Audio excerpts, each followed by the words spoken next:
Om Namo Bhagavate Ramakrishna. Lessons for Life from Swami Jagatmananji's inspiring book Learn to Live, Volume 2, Chapter 2, Love the Great Wonder.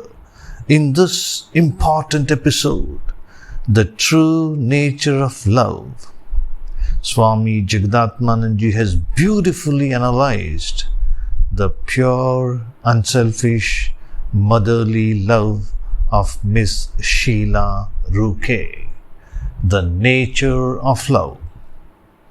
Many are of the view that love is nothing but emotional excitement or the physical fascination between man and woman. We should try to understand the nature of true love by dissociating it from the sense of libido and physical charm. Then only can we realize its expansive power and its great influence. By love, I do not mean sentimentality or possessive emotion, but the steady recognition of others' uniqueness and a sustained intention to seek their good, says Adlai Stevenson. The love that Sheila Ruke extended to the children of the slum is of this kind. She had paid adequate attention to each student, observed his or her taste, background, abilities and deficiencies, and had thought of what would be required to promote their development.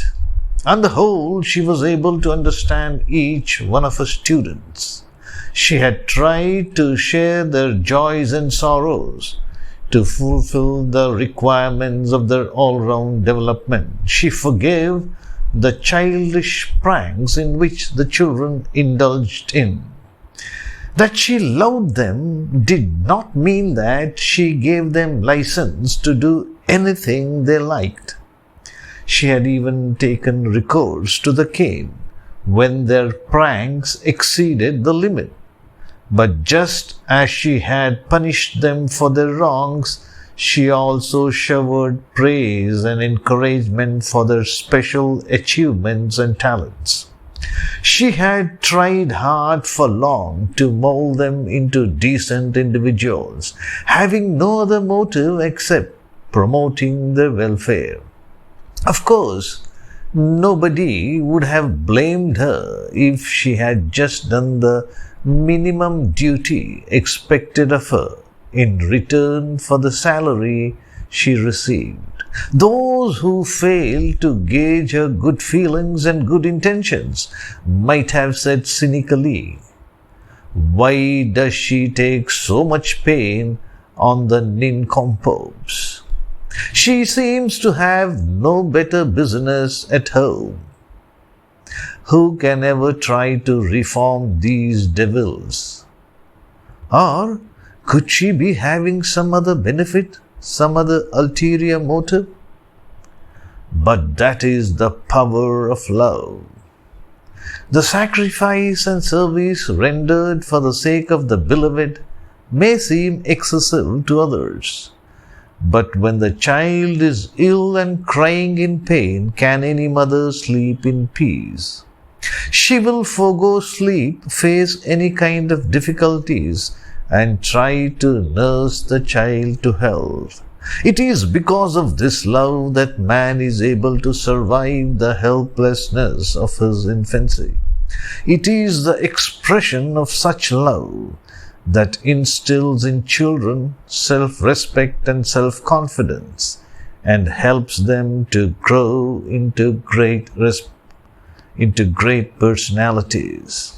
It is the expression of such love that instills in children self-respect and self-confidence and helps them to grow into great personalities. As Sheila Ruke was able to show such pure and unselfish love to these unfortunate slum children, they could ultimately stand on their own legs and live a decent life.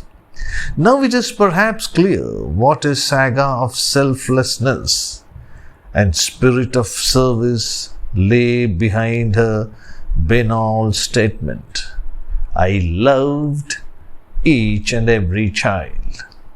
Let there be a spring of love in you. Let us learn to make sacrifices for the sake of love. Let us develop a liking and a real love for the ideal of service. Om Shanti Shanti Shanti. Hari Om Tat Sat. Shri Ramakrishna Arpanamastu.